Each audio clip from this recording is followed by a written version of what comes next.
ஸ்ரீ சிங்கமுக காளி மற்றும் ஸ்ரீ கருப்பர் ஆலய ஆடி திருவிழாவை முன்னிட்டு மாபெரும் மாட்டுவண்டி பந்தயம் நடைபெற்றது.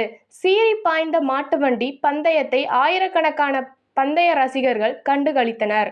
புதுக்கோட்டை மாவட்டம் அறந்தாங்கி சட்டமன்ற தொகுதிக்கு உட்பட்ட ஆவுடையார்கோவில் தாலுகா மீமிசல் அருகாமையில் உள்ள சிறு கடவாக்கோட்டை கிராமத்தில் அமைந்துள்ள ஸ்ரீ சிங்கமுக காளி ஸ்ரீ கருப்பர் ஆலய ஆடி திருவிழாவை முன்னிட்டு கிழக்கு கடற்கரை சாலையில் மாபெரும் மாட்டுவண்டி பந்தயம் ஆயிரக்கணக்கானோர் கண்டு களித்தனர். இதில் பெரிய மாடு, சிறிய மாடு என இரு பிரிவுகளாக பிரிக்கப்பட்டு மாட்டுவண்டி பந்தயம் நடைபெற்றது. இதில் பெரிய மாட்டு பிரிவில் 12 ஜோடிகளும், சிறிய மாட்டு பிரிவில் 30 ஜோடி மாடுகளும் கலந்து கொண்டது. இதில் புதுக்கோட்டை, ராமநாதபுரம், சிவகங்கை, தஞ்சாவூர் போன்ற மாவட்டங்களை சேர்ந்த மாடுகள் கலந்து கொண்டது. இதில் வெற்றி பெற்ற மாட்டின் உரிமையாளர்களுக்கு ரொக்கப்பணமும் குத்துவிளக்கும் பரிசாக வழங்கப்பட்டது. இந்த விழாவை சிறு கடவாக்கோட்டை கிராமத்தினரும் பசும்பொன் பாய்ஸ் இளைஞர்களும் சேர்ந்து நடத்தினர். நன்றி.